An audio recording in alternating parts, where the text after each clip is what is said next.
Magandang gabi po sa ating mga giliw na taga-subaybay. Miyerkules pong muli, ika-12 ng Nobyembre sa taong 2014. Kaya't muli pong sumasahing papawid ang programang ito upang maghatid ng mga huling kaganapan sa mga paaralan sa lungsod ng Cabanatuan at upang tumalakay ng mga usaping may kaugnayan sa mga programa ng Kagawaran ng Edukasyon. Ako po si Alan David Valdez. Sa ngalan po ng ating Schools Division Superintendent Dr. May Aclar, ako po si Baby Jane Valderrama. Makakasama po ninyo muli kami sa isa na namang edisyon ng Palatuntunang DepEd Hour. Sa atin pong panel discussion segment ay makakasama natin ang mga qualifiers ng ating rehiyon na nagmula sa sangay ng Cabanatuan para sa gaganaping National Science and Technology Fair. Sa atin pong teleturuan ay matutunghayan po ninyo ngayon ang Module 4, Season 3 ng Araling Panlipunan. Ang ating pong paksa ngayong gabi ay mga makasaysayang puok sa Rehiyon 3.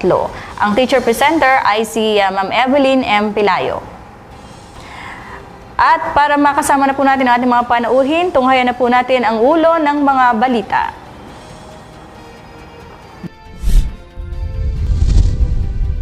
Mga punong guro, pinaalalahanan ni Superintendent Aclar sa tamang pagli-liquidate ng MOOE ng paaralan. Pinansyal na pamamalakad ng Camtinio Elementary School, pinatunayang malinis.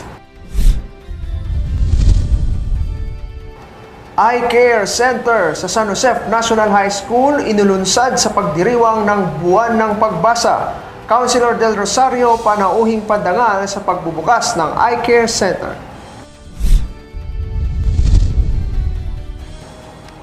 Proyekto ng GPTA sa Science High School na air conditioning unti-unti nang naisa sa katuparan. Pagsusunog ng basura sa Camtinio Elementary School ipinagbawal ng punong guro. Republic Act 9003 susundin na ng paaralan. Eastern Cebu National High School, benepisyaryo ng NSTP ng AIE. At sa detalye ng ating mga balita, saan nga ba mag-uumpisa ang pagbabago kundi sa atin? Ito ang mga salitang binitiwan ni Superintendent May Aclar sa ginanap na Regular Management Committee meeting sa Camtinio National High School nitong nakaraang Biyernes. Ang deklarasyon at apilang ito ng tagapamanihala ay bunsod ng mga sumbong at reklamong natatanggap ng kanyang tanggapan kaugnay ng di umano'y hindi tamang paggastos ng MOOE ng ilang punong guro. Nagsilbing paalala sa lahat ng mga nagsidalo sa Management Committee meeting ang mensaheng binigkas ng tagapamanihala upang sila ay makaiwas sa mga problemang posible nilang makaharap sa mga hindi maayos na paggastos ng kanilang school budget. Binigyang diin din ng tagapamanihala na maaaring makulong ang sinumang hindi susunod sa mga probisyon ng RA 9184 o mas kilala bilang Government Procurement and Policy Board. Pakinggan natin ang dagdag na pahayag ni Superintendent Aclar. Tanong katumbas ng violation ng 9184, 6 years in prison na. Teachers natin na tinuturuan natin yung mga bata na under our care, sila yung maging leaders pagdating ng araw, kung tama yung values ay tinuro natin sa kanila. Pagdating ng araw, kahit nasa langit na siguro natin at nakikita natin, wala nang corrupt sa Pilipinas. Huwag tayo maging dahilan ng pagbagsak ng ating komunidad. Ako personally, lumabasa ko yung report. Ang sama ng loob ko, sabi ko, ang dami na natin ginagawa para sa mga leaders natin. No, tinuturuan na natin sila ng ganito para makaiwas sa ganyan, sa mga kaso-kaso. Pero yung iba, para makaiwas na sa kaso, ang dami naman ginagawang mali. No? The best way na pagkagawa natin is yun na yung igawin na lang natin ang tama yung trabaho natin. Maging honest tayo as much as possible. Samantala, kaugnay dito, pinatunayan ng Camtinio Elementary School na malinis at maayos ang pinansyal na pamamalakad ng paaralan matapos isa publiko ng pamunuan ang kinapuntahan ng mga budget, kita at subsidy na natatanggap ng paaralan. Nauna nang iniulat ng bagong punong guro ng Camtinio Elementary School na si Ginang Julie de Guzman sa mga homeroom PTA officers ang ginagawang paggugol ng paaralan sa budget nito para sa maintenance and other operating expenses o MOOE. Lantad na lantad rin ngayon iba pang mga pinansyal na ulat sa Transparency Board na ikinabit sa harap ng opisina ng punong guro. Kabilang dito ang nakapaskil na detalyadong buwan ng paggugol ng paaralan sa MOOE Fund, gayon din ang mga School Feeding Program Fund at ang Canteen Fund. Bukod sa Transparency Board, nakatakda ring isa publiko ang kaparehong mga ulat pinansyal sa bagong website ng paaralan na magiging bukas sa mga netizens sa susunod na taon. Hahawakan na rin ngayon ng Finance Officer ng paaralan ang bawat may encash na MOOE Fund at magiging aktibo na rin ang mga miyembro ng Bids and Awards Committee sa paggugol at pag-uulat sa MOOE Fund. Sinang-ayon na naman mga guro at mga magulang ang pagiging transparent ng punong guro sa usaping pinansyal simula pa lamang ng unang buwang pag-upo nito sa paaralan noong Hunyo. Ngayon pong Nobyembre ay pinagdiriwang natin ang buwan ng pagbasa at sa pagdiriwang po nito ay binuksan sa San Jose National High School ang Eye Care Center na kung saan naging pangunahing padangal po sa pagbubukas ng naturang Eye Care Center si Councilor Del Rosario. Narito po ang ulat ni Mark Lester Estoper ng San Jose National High School. Kamakailan lamang ay pinalabas ng DepEd ang Memorandum No. 121 Series ng 2014 na nagtatalaga na ang Nobyembre pambansang buwan ng pagbasa. Alinsunod sa nasabing kautusan, ang mataas na paaralan ng pambansa ng San Jose ay inilunsad ang nasabing selebrasyon sa pamamagitan ng pagbubukas ng Reading Center na pinangalan ng Iger Center o Innovative and Creative Activities for Readers Excellence, na kung saan ito ay magsisilbing lugar na tutulong upang paunlarin ang pagbabasa ng mga mag-aaral upang isulong ang slogan na nasabing programa na nasa pagbasa ang pag-asa. Kasabay ng lingguhang pagpupugay ng watawat na ginanap nitong Lunes, ika-10 ng Nobyembre, sa pangunguna ng ulong guro na si Dr. Juliana A. Pineda, 10 ng mga guro ng Departamento ng Ingles at Pilipino, nagkaroon ng iba't ibang aktibidad na lubos na ikinatuwa ng bawat isa. Ang nasabing palatuntunan ay lalo pang pinasigla ng tagapagpadaloy nito na si Dr. Rowena Uldada. Pinasinayaan ng buwan ng pagbasa sa pamamagitan ng pagbibigay ng mga donasyon libros na pinangunahan ng punong guro ng paaralan na si Ginang Leonora C. De Jesus at sinundan naman ng mga guro at mga mag-aaral. Matapos makakalap ng mga libro ang palatuntunan, ay sinundan naman ito ng isang masining na pagkakwento ni Lola Basyang na ginampanan na mag-aaral mula sa Gina and Gladness na si Lambert Manansala. Siya ay naganyo at nagboses Lola Basyang upang maisabuhay ang pagkakwento ng Pilipinong alamat na may pamagat na si Juan Tamad. Hindi pa natatapos ang programa sapagkat nagkaroon pa ng karagdagang magbabasa, ngunit sa pangalawang pagkakataon, ito ay kwento sa Ingles sa katauhan ng mystery reader ng araw na iyon na si kagalang-galang Konsehal John Del Rosario. Si Ginoong John Del Rosario ay nagsilbing tagapagkwento ng pabulang Ingles na pinamagatang The Gaping Tree. Lubhang ikinatuwa ni Ginoong Del Rosario maging ng mga guro ang galing na ipinamalas ng mga mag-aaral sa pakikinig at pagsagot sa mga katanungan matapos ang mga nasabing pagkukwento.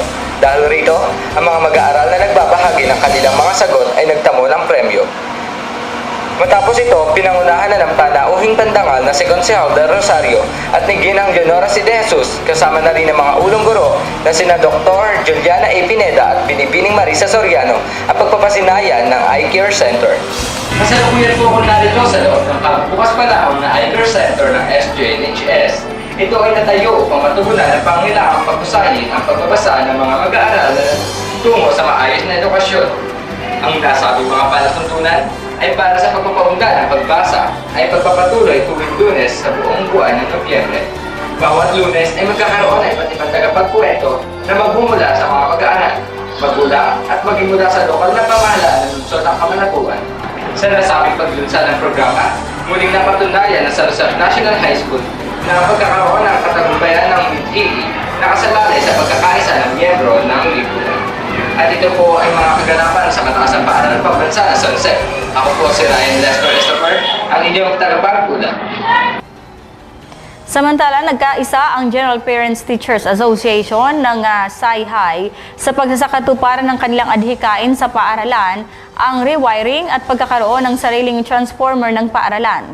Nagkaroon ng kasagutan ng kanilang iniluluhog kay Mayor Jay Vergara, punong lungsod ng Cabanatuan City, nang sila ay magtungo sa tanggapan ng punong lungsod noong ika-28 na Oktubre. Inilahad ni Engineer Danilo Benviaje, Pangulo ng GPTA, kasama si Ginoong Alberto Santos at mga opisyales ng GPTA at Ginang Helen Wicoco, kinatawan ng mga guro ang mga kakailanganin sa pagsasakatuparan ng pangarap ng paaralan. Kakaibot din ito ang kahilingan ukol sa lupang nasasakupan ng paaralan na mapalawig pa sana bilang paghahanda sa grade 11 at 12 kasama ang mga bagong classroom. Naging matagumpay naman ang niluhog ng paaralan kaugnay dito at binabalak ng GPTA na maisakatuparan na ito sa lalong madaling panahon. Kaugnay pa rin ang proyekto ang pagkakaroon ng fun run sa darating na Disyembre at Parents Day upang mahimok ang mga magulang sa pagtulong at pagsang-ayon sa magandang adhikain ng paaralan.